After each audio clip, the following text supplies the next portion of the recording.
भगवान कृष्णचंद्र की जय। परम पवित्र गुज्जतम रासलीला की।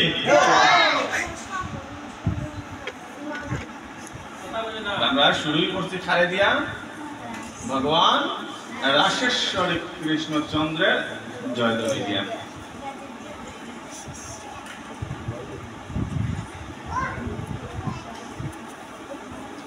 তো ভগবান রাসেশ্বর কৃষ্ণচন্দ্র কোন সময় রাস করতেন? শাস্ত্রে কর ভাগবতমে কর যে কৃষ্ণের বয়স যখন 8 বছর তখন ভগবান গোপীদের নিয়া রাসলীলা করছেন। তাহলে গোপী কারা? স্বাভাবিকভাবে শাব্দিক করতে আমরা বুঝি যারা গোপনে ভজনা করে। গোপী কারা বুঝি? যারা গোপনে ভজনা করে তারা হচ্ছেন গোপী। এখন এই গোপীগণ কিরকম? ভগবান 8 বছর বয়সে বৃন্দাবনের নিধুবন নামক জায়গায় যমুনার তীরে শারদের পূর্ণিমা রাত্রিতে যে লীলা বিলাস করছিলাম এইটার নাম হইছে রাসলীলা। এলে রাস শব্দটা আইছে কইতা কি? রাস শব্দটা আইছে রস শব্দ থেকে। রাস শব্দ আইছে কইতা কি কইছি? রস শব্দ থেকে। এই রসটা কি রকম? তুমি দোকানে গেছো, ছানার মিষ্টি সন্দেশ কিনছো, খাবার পরে খাইছো, তোমার খুব ভাল লাগে। 1টা খাইছো, 2টা খাইছো, 5টা খাইছো, 10টা খাইছো, এরপরে আর ভাল লাগে? ভাল লাগে। তখন কি তা মনে হয় ইস যদি একটু মিষ্টি খাইতাম, ইস যদি একটু টক খাইতাম, ইস যদি একটু ঝাল খাইতাম, তাই মুখের স্বাদটা পাল্টাইতো। তাহলে এই যে তুমি মিষ্টি খাওয়ার পরে তুমি কি চাই যায়? টক খাইতে চাই যায়।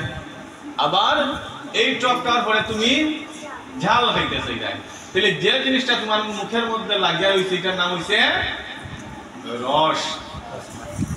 কিন্তু এই রসটা হইছে অস্থায়ী বা ক্ষণস্থায়ী। এই রসটা হইছে কিছু সময় লাগে। তুমি যতক্ষণ পর্যন্ত মিষ্টি খাইছো, ছানা সন্দেশ খাইছো, ততক্ষণ পর্যন্ত তোমার মুখে এই স্বাদটা লাগিয়ে আছে। কিন্তু তোমার স্বাদের পরিবর্তন হইছে, এখন তুমি ঝাল খাইতে চাইতে। আবার তোমার স্বাদের পরিবর্তন হইছে, ঝালও ভালো লাগে না, মিষ্টিও ভালো লাগে না, এখন কি চাইতে? টক খাইতে। তাহলে তোমার স্বাদের পরিবর্তন হয়। যে জিনিসটা তুমি পাইরা তার নাম হইছে রস। কিন্তু এই রস তুমি ঠিক মতো উপভোগ করতে পারবে না, কারণ এটা ক্ষণস্থায়ী এবং পরিবর্তনযোগ্য। কিন্তু বৃন্দাবনের সমস্ত ব্রজবাসী এবং গোপীদের ভগবান কৃষ্ণের অপ্রাকৃত যে প্রেম আছে, এই অপ্রাকৃত প্রেম বারবার গ্রহণ করার পরেও মনে হয় যেন তা নিমিষ মাত্র, কিঞ্চিত মাত্র। এই প্রেম এত বেশি মধুর এবং এত বেশি নিগুড় যে প্রেমের কোনো ক্ষয় নাই, যার কোনো বিনাশ নাই, এবং যে রস গ্রহণ করলে তা উত্তরোত্তর মাত্রায় বৃদ্ধি পায়। কৃষ্ণের সঙ্গে একটু সময় কাটাইছিস, যদি আরো কতক্ষণ সময় কাটানো যেত। কৃষ্ণের কাছে বলি আমি নাম গুণগান কীর্তন করতাম গোপীগণের সহিত, ইস আরো কিছু সময় যদি আমি এইরকম নাম গুণগান কীর্তন করতাম। কৃষ্ণ আমার অল্প সময় দিয়েছেন, আমি যদি আর একটু সময় কৃষ্ণের কাছ থেকে পেতাম। এই যে অপ্রাকৃত প্রেম, যেটার ক্ষয় না হইয়া, চাহিদা পূরণ না হইয়া বরং উত্তরোত্তরে বৃদ্ধি পায়, সেই যে রস, এই রসের নাম হইছে রাস। তাহলে রাস আর রসের পার্থক্য কোন জায়গাতে? রস ক্ষণস্থায়ী এবং তা একসময় আর সন্তুষ্টির মতো মনে হয় না বা সন্তুষ্টি প্রদান করতে পারে না, বরং এই সন্তুষ্টিটাই একসময় বিরক্তির কারণ হয়। কিন্তু রাস কোন সময়ই অসন্তুষ্ট হওয়া তো দূরের কথা, বিরক্তি হওয়া তো দূরের কথা, এইখানে প্রেমটা উত্তরোত্তর বৃদ্ধি পায়। তিনি এই রাস কে করছিলেন? এই রাস করছিলেন ভগবান কৃষ্ণচন্দ্র। এই রাস করার কারণে উনারে পাওয়া হয় রাসেশ্বর। রাসেশ্বর উনারে কেন পাওয়া হয়? এই রাসলীলা করার কারণে। এই রাসলীলা যখন করছেন, কৃষ্ণের বয়স কত ছিল? কৃষ্ণের বয়স ছিল 8 বছর। মনে করি কেন 8 বছর যে ছোট বাচ্চা আছে তার সমান। 8 বছর বয়সে কৃষ্ণ গভীর রাত্রিতে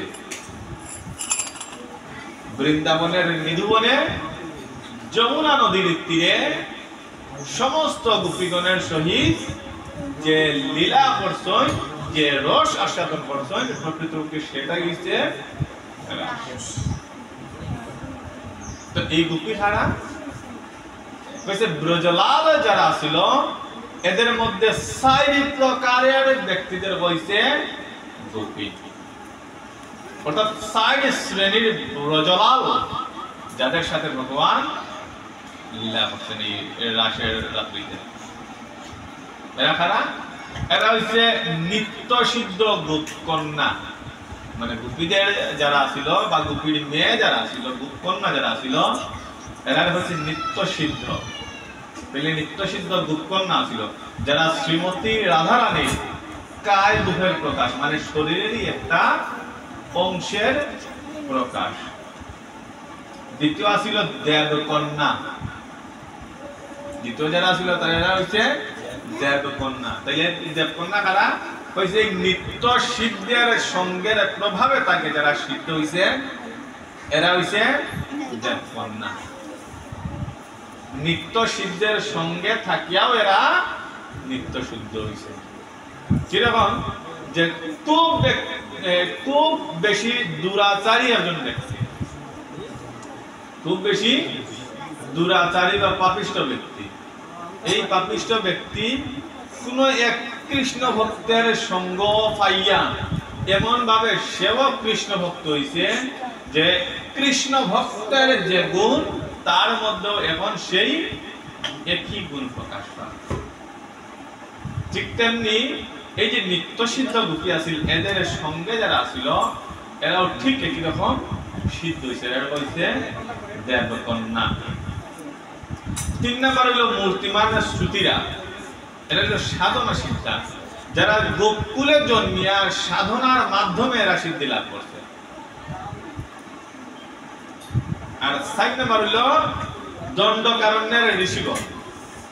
এই দণ্ডকারণ্যের ঋষিগণ কইতে গেল রাসলীলাতে ভগবান কৃষ্ণচন্দ্র একমাত্র পুরুষ আসলা, আর বাকি যারা আছিল এরা সকলেই আছিল প্রকৃতি স্বরূপা। পুরুষ একমাত্র ভগবান শ্রীকৃষ্ণচন্দ্র, আর বাকি যতজন আসিলা সকলেই আসিলা প্রকৃতি স্বরূপা। সহজ ভাষায় সংক্ষেপে আমরা এরারে নারী হিসেবে চিহ্নিত করি। এই যে দণ্ডকারণ্যের ঋষিগণ এরা বলতে এরা তো পুরুষ। মুনি ঋষিগণ যখন তপস্যা করছেন এরা তো পুরুষ, এরা এই রাশির মধ্যে দিতে গেলেন।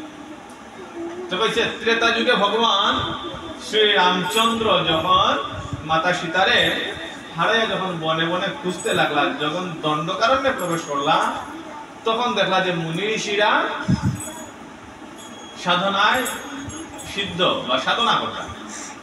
তো এই অবস্থায় মুনি ঋষিগণ যখন ভগবান শ্রী রামচন্দ্রের এই বিচরণ বুঝতে পারলা, তখন কারণ জানতে গিয়ে দেখলা যে ভগবান একজন নারীর খুঁজে নিজ রাজ্য নিজ সুখ ভোগ ত্যাগ করিয়া এই মাতা সীতারে খুঁজতে আসে। তখন এই সকল ঋষির মনে হইল যেহেতু এই ভগবান শ্রী রামচন্দ্র নারীদের এত ভালোবাসেন, হে ভগবান আমরা যদি পরবর্তীতে জন্ম দাও তাহলে আমরা নারী কুলে জন্ম দিও এবং এই নারী কুলে জন্ম দিয়ে তোমার সেবা করার সুযোগ প্রদান করি। তাহলে ভগবান কইছিল যে ঠিক আছে তত আসতু আগত দাপর যুগে আমি যখন লীলা করব তখন তোমরা আমার সেই লীলায় অংশগ্রহণ করিয়া দিব্য সুখ আস্বাদন করবে। তাহলে এখানেও দণ্ডকারণ্যে ঋষিগণ কি হইয়াছে? নারী হইয়াছে। আমরা এর আগের ক্লাসে জানছিলাম যে চন্দ্রদেব কি হইছে? দেবগুরুর অভিশাপে ক্ষয়প্রাপ্ত হইছেন আর দেবাদিদেব শিবের আশীর্বাদ বা বলে আবার তাই পুনরায় বৃদ্ধিপ্রাপ্ত হইছেন। 15 দিনে 15 অংশ বা কলা পূর্ণ হয়, কিন্তু উনি কোন সময় 16 কলায় পরিপূর্ণ হইতে পারেন না। তো শিবে বর প্রদান করছিল যে ঠিক আছে তোমার এত আকাঙ্ক্ষা ভুল করছো ক্ষমা চাই যায়, কিন্তু অভিশাপ তার খণ্ডানি সম্ভব নয়। আমি তোমার আশীর্বাদ করলাম বছরের একদিন তুমি 16 কলায় পরিপূর্ণ হইবে। 15 কলা হইয়া 15 কলা পূর্ণ হয় আর শিবের কাছে থাকি যায় 1 কলা। তাহলে রাশের দিন চন্দ্রদেব 15 কলা নিয়ে উদয় হয় আর শিব আইন আরো 1 কলা নিয়ে। তাহলে এই 15 কলা আর 1 কলায় 16 কলায় মিলে পরিপূর্ণ চন্দ্রদেব ওই রাশের দিনে নিজ স্বরূপে প্রকাশিত হয়। আর এই রাসলীলা ভগবান যেহেতু গোপীদের এমন ভাবে করেন সমস্ত দেব দেবী গন্ধর্ব কিন্নর ব্রহ্মা শিব যুগমায়া এরা সকলেই ভগবানের এই লীলায় কোনো না কোনো ভাবে অংশগ্রহণ করেন। তো তারপরে যখন ভগবান এই রাসলীলা করছেন তখন শিবের খুব ইচ্ছা হইছে যে আমি রাসলীলায় অংশগ্রহণ করতাম, রাস মঞ্চে ভগবানের কৃষ্ণের সঙ্গে আমি গোপীয়া ভগবানের সেই সুখ বা প্রীতি বিধান করতাম। কিন্তু ভগবান শিব তো পুরুষ আর রাসের মঞ্চে কোন পুরুষ প্রবেশ নিষেধ। প্রবেশ করতে পারবো কারা? শুধুমাত্র গোপীগণ। তাহলে শিব প্রথম অবস্থায় নারীর বেশে ধরে গেছিলাম, কিন্তু পরবর্তীতে যখন ভগবান কৃষ্ণ রাস নৃত্য শুরু করলা তখন দেখা যায় উনার মনে আর সেই সুখ বা প্রীতি পাইলা নৃত্যটা উনার মন মতো হয় না। এই না হওয়ার কারণে উনি কইলা যে তাদের মধ্যে এমন কেউ আসলে এখানে যে নারী ছাড়া অন্য নয়। তখন খুঁজতে খুঁজতে গেতে থাকলো যে শিব এই জায়গাতে উপস্থিত। তখন ভগবান কৃষ্ণ শিবকে অভিশাপ দিতে চাইছেন, কিন্তু অভিশাপের সাথে সাথে আশীর্বাদ প্রদান করছিল যে ঠিক আছে তুমি যেহেতু রাস মঞ্চে আইছো এই মঞ্চে নারী ছাড়া আর কেউর প্রবেশ নিষেধ, তবে তুমি যাও আগত কলি যুগে তুমি যখন অদ্বৈত আচার্য হইয়া দিবা এখন আমি যে লীলা করলাম তুমি সেই লীলা ওইখানে থাকিয়া উপভোগ করবা। শিব আইছিলাম আর আইছিলাম সমস্ত দেব দেবী যারা বাইরে থাকিয়া কৃষ্ণের এই নিত্য লীলা উপভোগ করছে। তো ওই দিন হইল শারদ পূর্ণিমার রাত্রি, মানে শরৎকালের পূর্ণিমা রাত্রি।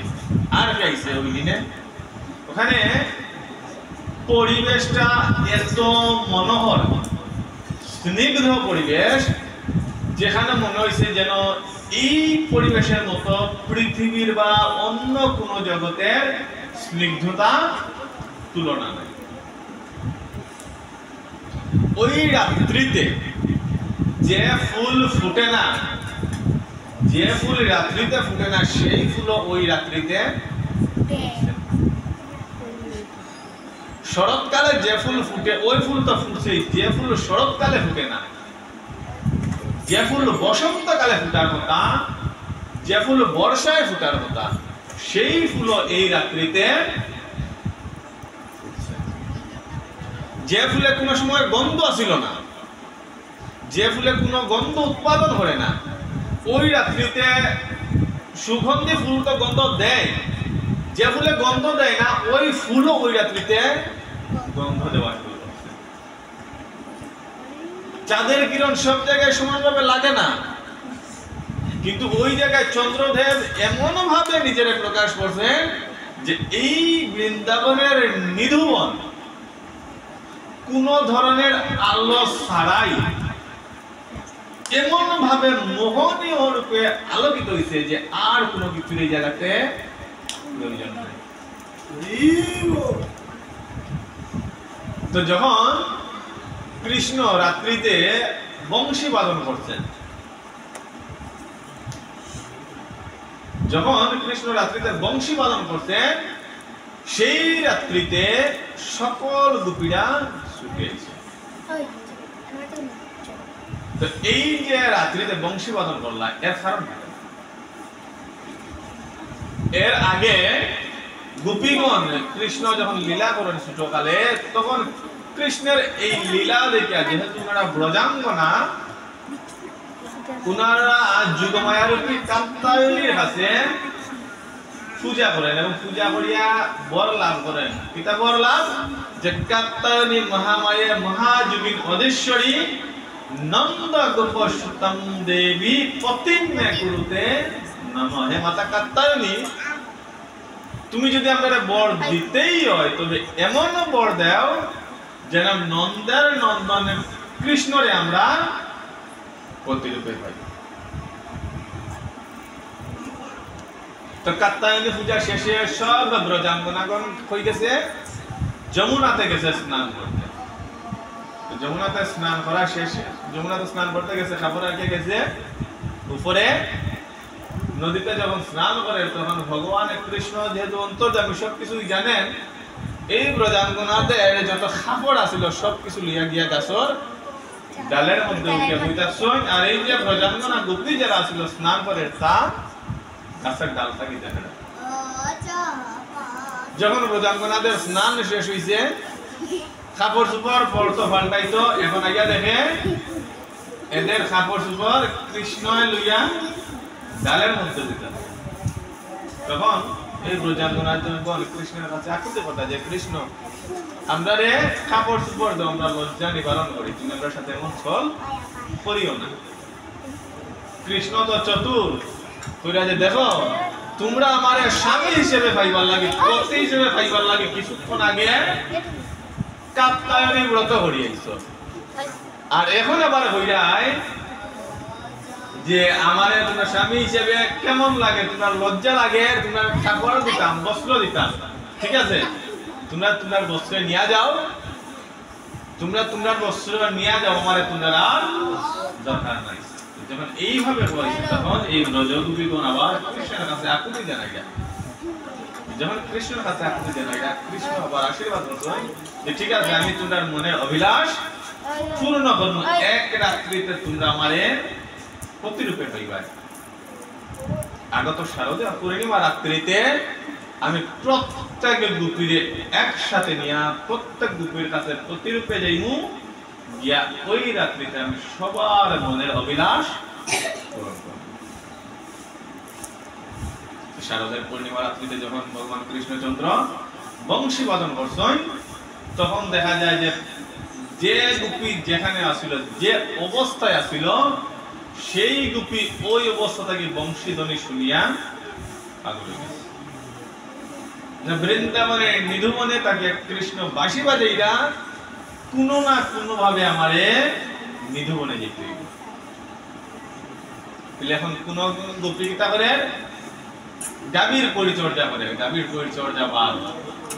কোন গোপী বা কোন ব্রজাঙ্গনা গৃহের কাজ করতে আসিল, গৃহের সকল কাজ করা বাদ। কোন গোপী নিজ সন্তানকে দুগ্ধ বা স্তন দান করে, তখন দান করা বাদ কোন গোপীর রান্না করতে আসিল, রান্না করা বাদ সব কাজ নষ্ট।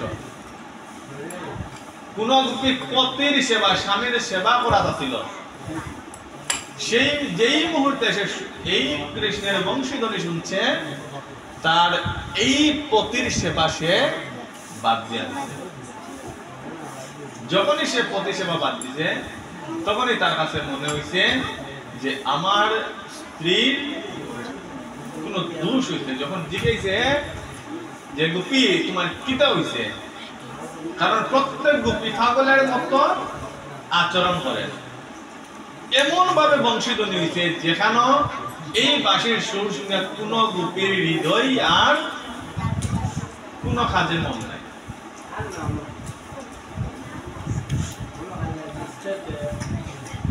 তো যখন এইভাবে গোপীদের হৃদয় হরণ হয়েছে, তখন এক গোপী যখন গড় তাকি বাড়িতে আছে, তখন তার স্বামী আটকাইছে।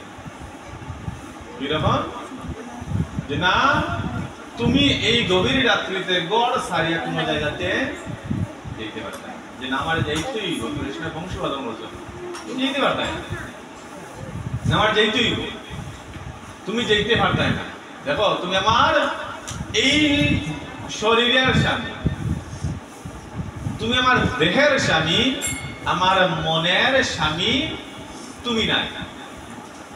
তুমি আমার দেহ পাইবাই, কিন্তু তুমি আমার মন পাইবাই। কারণ এই দেহ আমি তোমার প্রধান করলেও আমার মন আমি জগৎপতি কৃষ্ণের চরণে অর্পণ করে দিয়েছি। তুমি যদি চাও আমার দেহ আটকাই দিতে পারবা, কিন্তু আমার হৃদয় মন তুমি কোনোটাই আটকাইয়া রাখতে পারতাই না। ঠিক আছে, তোমার দেখতাম আমি তোমার হৃদয় বা মন নিয়ে তুমি কিরকম যাইতে পারো, আমি তোমারে যাইতে দিতাম না। যখন এইরকম অবস্থা, তখন এই ব্রজাঙ্গনা গোপী নিজ দেহ ত্যাগ করে নিজ দেহ ত্যাগ করে এই ব্রজাঙ্গনা বা গোপী নিজের সেই চিন্ময় স্বরূপে লইয়া গেছে সেই বৃন্দাবনের মৃদুবন। কোন গোপী যখন সন্তানদের দুগ্ধদানে আসিল, সেই সন্তানদের কুল তাকি নামাইয়া সে ওই মুহূর্তে ছুটছে বৃন্দাবনের মৃদুবনে। কোন মা আছে এরকম যে নিজ সন্তানদের, ছোট বাচ্চারা, দুধের বাচ্চারা রাখা যায়, কিন্তু এই দিন গোপী নিজ সন্তান দেওয়া যে যেখানে আসলে এরা প্রত্যেকেই তখন ছুটছে। আবার কিছু কিছু গোপী সাজার চেষ্টা করছে, যেহেতু কৃষ্ণের সাথে মিলিত হইতে যাইলাম তাই একটু সাজি, এবং তার মধ্যে এমন চঞ্চলতা প্রকাশ পাইছে, সে কিতা করছে খাজল দেয় মানুষের চোখের মধ্যে, কিন্তু ওই গোপী মানে এত তাড়াহুড়ার, এত ব্যাকুল, এত পাগলের মতো আচরণ করে, সে খাজল দের গিয়ে তার চরণ আলতা দিত চরণে, তার ঠিক নাই, আলতা দেয়া সে কুন্তল খানে ফুল ভরত, এখন খানেরটা দেড়ছে হাতে, হাতেরটা দেড়ছে সেই গোপী শাড়ির কুচি তো সামনের দিকে, এই গোপী শাড়ির কুচি দেয় পিছনের দিকে। এই শাড়ি মালা ভরত গলায়, সে মালা গলায় না ফিরে বাঁধে কোমরে। এই গোপীদের অবস্থা কিরকম, এক হাতে চুরি ভরতে, আরেক হাতে পড়ার সময় নাই, এক হাতে এক কানে দুল পড়ছে, আরেক কানে পড়ার তার সময় নাই, নাকের মধ্যে ফুল পড়ছে, কিন্তু নাকের মধ্যে তাকে ফুলটা ছুটিয়া পড়ি যায়। সে এমন বেশ ধরছে যে বেশ ধরলে পরে মানুষে দেখলে হাসাহাসি করবো, কিন্তু গোপীর কৃষ্ণের প্রতি এত প্রেম, এত প্রেম, সেই প্রেমে তার নিজের দিকে লক্ষ্য করার সময় নাই। এই অবস্থায় এই গোপী গেছে কই সেই রাসমঞ্চ। কৃষ্ণ যখন রাসলীলা আরম্ভ করছে, তখন প্রত্যেক গোপীর কাছে একজন একজন কৃষ্ণ ওয়া নৃত্য শুরু করছেন। এক গোপী এক কৃষ্ণ, এক গোপী এক কৃষ্ণ। তাহলে উপস্থিত এই রাসমঞ্চে যতজন গোপী আছিল প্রত্যেকের কাছে আলাদা আলাদা কৃষ্ণ আছিল। এখন অনেকে মনে করে বা নাস্তিক যারা বা ভগবত বিদ্বেষী যারা এরা মনে করে যে কৃষ্ণ লুচ্চা আসিলা, বদমাস আসিলা, পর স্ত্রী সঙ্গ করছেন। আসলে কি তাই? এই যে গোপিনী আসিল এরা প্রত্যেকেই আসিল কোনো না কোনো ভাবে, এই যে বললাম আগে যে নিত্য সিদ্ধ যারা আসিল এরা ছিল শ্রীমতী রাধারানীর দেহেরই একটা অংশ প্রকাশ, আর অন্যান্য যারা আসিল যেমন এই যে বললাম দণ্ডকারণ্যের মুনি ঋষিরা এরাও আসিল নিজ থেকে প্রকাশিত এবং ভগবানেরই কোনো না কোনো ভাবে অংশ। কারণ রাসলীলায় যারা অংশগ্রহণ করছে তারা প্রত্যেকেই নিত্য এবং ভগবানের পার্ষদ। সেজন্য যারা মনে করে যে রাসলীলাতে ভগবান গেছে পড়াশোনা করছেন, এই করছেন সেই করছেন, এটা হলো সম্পূর্ণ ভুল ব্যাখ্যা। শাস্ত্র না জানার ফলে মূর্খরা শাস্ত্রের এইরকম অপব্যাখ্যা করে নিন্দা করে। তো যারা কয় যে কৃষ্ণ এতজন নারীর সাথে লীলা করছেন, তাহলে তার জানা উচিত কৃষ্ণের শক্তিটা কিরকম। সে শুধুমাত্র এটুকু জানে যে কৃষ্ণ সমস্ত গোপীদের সাথে লীলা করছেন, লুচ্চামি করছেন, বদমাশি করছেন। তাহলে যে এই কথা জানে তার এটাও জানা উচিত যে কৃষ্ণ প্রত্যেকের সাথে এক এক কৃষ্ণ ইয়া লীলা করছেন। এখানে যদি 500 গোপী থাকে তাহলে কৃষ্ণ আসলা কতজন? কৃষ্ণ কতজন আসলা? 500 জন আসলা। এখানে যদি গোপী থাকে 300 জন তাহলে কৃষ্ণ আসলা 300 জন। তাহলে এক কৃষ্ণ নিজের 300 রূপে প্রকাশ করছেন। তুমি কয়জনের সাথে পারবা? আমরা একজনের প্রতি সুখ বিধান করতে পারতাম না, কিন্তু কৃষ্ণ এখানে যত গোপী আছিল প্রত্যেক গোপীর কাছে একজন কৃষ্ণ আছিল। তো যখন এইরকম রাস শুরু করছে তখন নৃত্যের শেষে দেখা গেল যে প্রত্যেক গোপী খুব বেশি আমোদ ফুর্তিতে, এত বেশি উনারা আপ্লুত হয়েছেন যে উনাদের কাছে মনে হয়েছে যে কৃষ্ণ আমার এবং কৃষ্ণ আমার সাথেই আছে, কৃষ্ণ আমার এবং কৃষ্ণ আমার সাথেই আছে। যখন গোপীদের কাছে এইরকম মনে হয়েছে তখন ভগবান কৃষ্ণ এই গোপীদের কাছ থেকে রাসমঞ্চ ত্যাগ করিয়া অন্তর্ধান হয়ে গেছেন, অদৃশ্য হয়ে গেছেন। এখন যখন দেখছে গোপীরা যে কৃষ্ণ নাই, তখন ওরা কৃষ্ণ সুখে এত ব্যাকুল হইছে, এত ব্যাকুল হইছে, প্রত্যেকের কাছে গিয়া কর যে তুই আমার কৃষ্ণের দেখছ, তুই আমার কৃষ্ণের দেখছ, তুই আমার কৃষ্ণের দেখছ। এখন কেউই তো কৃষ্ণের দেখছে না, কারণ প্রত্যেকেই মনে করে কৃষ্ণ শুধুমাত্র তার সাথে আসলে অন্য গোপীর সাথে না। আর সে মনে করে কৃষ্ণ শুধুমাত্র আমার সাথে আসলে অন্য কারোর সাথে নাই। অবশ্য প্রকৃতপক্ষে কেন রাসমঞ্চে যারা আসিল, যতজন গোপী আসিল প্রত্যেকের কাছে এক কৃষ্ণ আসিলা অনেক কৃষ্ণ রূপে। তাহলে কৃষ্ণ যখন রাসমঞ্চে ত্যাগ করে গেছে গিয়া গোপীগণ এমন ভাবে পাগল হয়েছে, সকলে গিয়া ধরছে রাধারে। কারণ এরা মনে করছে যে প্রেমময় শ্রীমতী রাধারানী যেহেতু কৃষ্ণের অন্তরঙ্গা, হয়তোবা এই সকল গোপীগণকে ত্যাগ করে কৃষ্ণ রাধার সঙ্গে লীলা। তো যখন রাধার কাছে গেছিল গিয়া তখন রাধাও সেই একই দুঃখে বেগুল হইয়া রাধার মাটি করিয়া কান্না করে যে কৃষ্ণ হয়ে গেছে, কৃষ্ণ হয়ে গেছে। এই এত সুখ সারিয়া কৃষ্ণ হঠাৎ করে গেল। তখন এই গোপীগণ কৃষ্ণের সান্নিধ্য পাওয়ার লাগি করুণ স্বরে, বেকুল স্বরে কান্না করিয়া ওনারা কিতা করছে? কৃষ্ণের স্তুতি করা শুরু করছে। তো এই যে রাসলীলাটা, এই রাসলীলাটা শ্রীমদ্ ভাগবতের 29 থেকে 33 অধ্যায়, শ্রীমদ্ ভাগবতের দশম স্কন্ধে, শ্রীমদ্ ভাগবতের দশম স্কন্ধের 29 থেকে 33, 29, 30, 31, 32, 33 এই 5টা অধ্যায়ে এই রাসলীলার বর্ণনা করা হয়েছে। এটা আবার 5ম অধ্যায়ের রাস। তো এই 5 প্রকার, এই 5 অধ্যায়ের রাসলীলার মধ্যে আবার রাস 5 প্রকার। একটা হইল মহারাস, বসন্ত রাস, কুঞ্জ রাস, দিব্য রাস আর নিত্য রাস। তো এই 5 প্রকার রাসের মধ্যে আমরা এখন শ্রবণ করতাম মহারাস, যেটা কৃষ্ণ সমস্ত গোপী সমেত শ্রীমতী রাধারানীর সহিত লীলা করে। তো যখন কৃষ্ণ গেলাগি এই গোপীগণের সারিয়া রাসমঞ্চ ত্যাগ করিয়া, তখন গোপীগণ এই কৃষ্ণের সুখে করুণ স্বরে কান্নারত অবস্থায় যে গান শুরু করতে, সেই গানকে খাওয়া হয় গোপী গীত। সেই গানকে খাওয়া হয় গোপী গীত।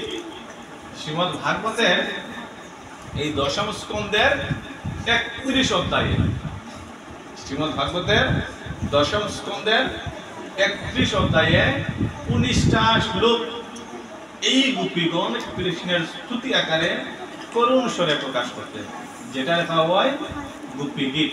অর্থাৎ কৃষ্ণের বিরহে কৃষ্ণের স্তুতি, এটা লেখা হয় গোপী গীত। তো এই গোপী গীত দ্বারা যখন কৃষ্ণের করুণ স্বরে আহ্বান করা হয়, কৃষ্ণ তুমি জগৎপতি, তুমি আমরা সাথে এটা করতে পারো না, তুমি যেখানেই থাকো আও, আমরা যে আনন্দ দিছো এই আনন্দটা তুমি পরিপূর্ণ করো।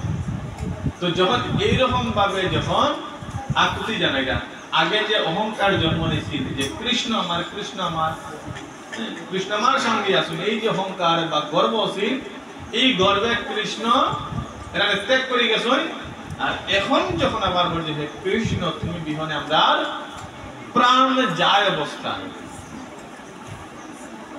তুমি আমারে রক্ষা করো। তো যখন এইরকম আবার করুণ স্বরে কৃষ্ণের প্রতি যখন আকুতি জানাইয়া, তখন অন্তর্যামী ভগবান গোপীগণের হৃদয়ের এই অবস্থা বুঝিয়া পুনরায় আবার এই রাসমঞ্চে ইয়া রাস নৃত্য শুরু করতেন। তো এই নৃত্যটা কি রকম? পরে যে নৃত্যটা শুরু করতেন, এটা হইল দুই নাগর, দুই নাগর এক নাগরী, অথবা দুই নাগরী এক নাগর। কিরকম? আগে তো আসিল যে হস্তের মধ্যে হস্ত দিয়া, নয়নের মধ্যে নয়ন দিয়া, একে অন্যের দিকে তাকাইয়া শুধুমাত্র এক কৃষ্ণ এক গোপী, এক কৃষ্ণ এক গোপী এরকম ভাবে নৃত্য করছেন। কিন্তু অন্তর্ধানের পরে কৃষ্ণ নৃত্য করছেন দুই গোপী এক কৃষ্ণ, অথবা দুই কৃষ্ণ এক। কিরকম? যদি দুই কৃষ্ণ হয় তাইলে এক গোপী মাঝানো, আর দুই কৃষ্ণ দুই পাশে দাঁড়াইয়া নৃত্য। আর যদি এক কৃষ্ণ হয় তাহলে দুই গোপী দুই পাশে মাঝানে কৃষ্ণ। আর যদি দুই কৃষ্ণ হয় তাহলে দুই কৃষ্ণ দুই পাশে এক গোপী মাঝে। অর্থাৎ মোট 3 জনে নৃত্য শুরু হয়েছে। দুই নাগর এক নাগরী, অথবা দুই নাগরী এক নাগর, এরকম ভাবে শুরু হয়েছে। যখন এই চন্দ্রদেব এত কমনীয়, মোহনীয়, স্নিগ্ধ রূপে প্রকাশিত হয়েছে, কৃষ্ণের এই রাস নৃত্য দেখিয়া উনি উনার যে খাদ সেটা বন্ধ করে দিয়েছেন। উনার খাদ কিটা? উনার খাদ হইল সময় গেলে আবার দিন হওয়া। সূর্যদেব নিজে নিদ্রা যাইবা বা অস্ত যাইবা, চন্দ্রদেব অস্ত যাইবা, সূর্যদেব প্রকাশ হইবা। কিন্তু চন্দ্রদেব রাস নৃত্য এমন ভাবে মোহিত হইছেন, নিজের খাজ বন্ধ করিয়া দিছেন। অর্থাৎ চন্দ্রদেব আর যেহেতু জায়গা না, সূর্যদেব প্রকাশ হইতে পারতা না। শ্রীমদ্ ভাগবতে বর্ণনা করা হয়েছে যে এক কল্প কাল ধরিয়া এই রাস নৃত্য প্রকাশিত হয়েছে। কতকাল কইছি এক কল্পকাল দিলে এক কল্পকালে পাওয়া 432,000 কোটি বছর 432,000 কোটি বছর এই এক কল্পে এই জগৎ সৃষ্টি হয় এবং এই জগতের প্রলয় হয় চন্দ্রদেব তার নিজ কার্য ভুলে গেছেন এবং এই রাসলীলাটা ব্যক্তিগত সময় ছিল এক কল্পকাল এবং সেই সময় যুগমায়ায় এমন ভাবে ওনার মায়া বিস্তার করছেন সেই সময়টা সমস্ত গোপীগণে মনে করে যে এই সময়টা মাত্র একটা রাতের কিছু সময় মাত্র এক কল্পকাল ধরে এই রাসলীলা চলছে কিন্তু সকলে মনে করে যে এটা কিছু একটা রাত্রির কিছু সময় মাত্র তো এইরকম ভাবে রাসলীলা যখন শুরু হইল এক সময় দেখা গেল যে না এখন প্রত্যেক গোপীর ঘরে ফিরে যাওয়া দরকার তখন ভগবান কৃষ্ণ রাস নৃত্য থামাইয়া দিলেন যে গোপী দেখো ভুল হয়ে যাবে তোমরা নিজ স্বামী সন্তান গৃহ কার্য ছাড়িয়া আইছ এখন তোমরা নিজ নিজ গৃহে ফিরিয়া যাও তখন দেখা গেল যে যখন এইরকম কথা আইল তখন আর কেউই ঘরে ফিরিয়া যাইতে চাইলে না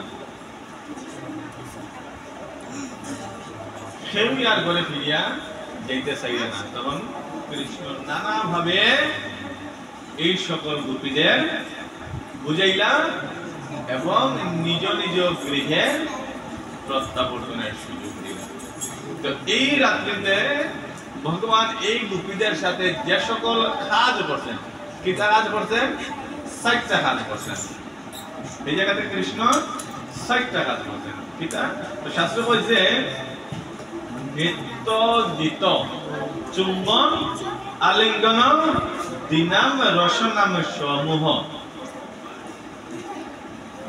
কিতা কিতা কইছি নৃত্য গীত চুম্বন আলিঙ্গন দিনাম রসনাম সমূহ অর্থাৎ এই রাসমঞ্চে নৃত্য হইছে গান হইছে তাহলে নৃত্য করছে নাকি ভগবান কৃষ্ণচন্দ্র সমস্ত গোপীগণ বা ব্রজনগণাদের সঙ্গে নৃত্য করছেন যত গন্ধর্ব কিন্নরা ছিল এরা গান করছে কৃষ্ণ এই গোপীদের সঙ্গে আলিঙ্গন করছেন চুম্বন আর স্বর্গে থাকি দেবতারা এই রাস নৃত্য বা রাস লীলা দেখিয়া অন্যান্য যারা আছিল যারা ঢাক বাজায় দুমদুমি বাজায় এদের যা যাবতীয় আছিল এরা সকলেই ওই রাত্রিতে তা বাজানো শুরু করছে এবং দেবগণ স্বর্গে থেকে পুষ্প বৃষ্টি বর্ষণ করছে পুষ্প বৃষ্টি বুঝিনি আমরা উপরে থাকি ফুল এই রাসমঞ্চে ফলা হয়েছে তো এই যে রাসলীলাটা এই রাসলীলাতে ভগবান গোপীদের সহিত এই 4টা কাজ করছে এবং এই দশম স্কন্ধের 29তম অধ্যায়ের 1 নম্বর শ্লোকেই শুরু হয়েছে এরকম যে ভগবান অপিত্তারাত্রি শারদা ফুল্ল মল্লিকা বিক্রন্ত মনশ্চক্রে যোগমায়ার মুখাস্তিকা যে শারদের রাত্রিতে যে সকল তার কথা ছিল না তারাও ফুটিয়া এমন ভাবে প্রকাশিত হয়েছে মালতী জ্যোতি জুই মল্লিকা যেগুলো ওই সময় ফুটার কথা নাই সেই সকল ফুল ফুটে এই রাস লীলা রাস নৃত্য রাসস্থলী বৃন্দাবন নিধুবন এই সকল এমন ভাবে মোহিত করছে যোগমায়া এমন ভাবে মোহিত করছে যে রাসলীলা অনুষ্ঠিত হওয়ার ফলে গোপীরা যখন আবার নিজ গৃহে ফিরিয়া গেছে এই সব কিছু বলিয়া আবার নিজ কার্যে তারা এইরকম ভগবান শ্রীকৃষ্ণচন্দ্র সমস্ত গোপীদের সহিত রাস করছিলা এবং তারপর ছিলা গত পরশু দিনে যে শারদ পূর্ণিমা রাত্রি ছিল এই শারদ পূর্ণিমা রাত্রিতে এবং এই রাসটা বেশিরভাগ ক্ষেত্রে হয় আসামে এবং মণিপুরী সম্প্রদায়ের মধ্যে। তাহলে মণিপুরী সম্প্রদায়ের মধ্যে এই রাসটা বেশি হয়েছে। এই মণিপুরী সম্প্রদায় কোন শাস্ত্র এবং মহাজন এরকম সিদ্ধান্ত দেয় যে মণিপুরী হইলা শ্রীমতী রাধারানীর বংশধর। শ্রীমতী রাধারানী এই মণিপুরীদের বংশধর। এই বংশধর হওয়ার কারণে ভগবান এই মণিপুরীদের এত বেশি প্রিয় এবং মণিপুরীদের আর কিছু ফরক না হলেও তাদের প্রধান উৎসব হিসেবে এরা এই রাসলীলা বা রাস নৃত্য পালন করে। যে সকল মণিপুরী সম্প্রদায় আছে আমরা জানি যে এরা গত পরশুদিন রাত্রে খুব বেশি আরাম করে এরা এই রাস উৎসব পালন করছে। তো ওই দিন যেহেতু ভগবানের রাসেশ্বর রূপে সাজেন বিভিন্ন মন্দিরে ভগবানের রাসলীলার বা রাস উৎসবের রাস পূজার ভগবানের রাস বিহারী রূপে সাজাইয়া পূজা অর্চনা এবং উৎসব পালন করা হয়। যেহেতু আমাদের কাছে এমন সুযোগ নাই, আমরা জানি না, পারি না, তো আমরা চাই ভগবানের কাছে যেন ভগবান কোনো না কোনো ভাবে যেন আমরাও তোমার চরণ সেবাটা কি বঞ্চিত না করো। তো এই বলিয়া আজকের রাস মাহাত্ম্যের আলোচনা বিশ্রাম নিলাম। জয় রাসেশ্বর ভগবান শ্রীকৃষ্ণ চন্দ্র কি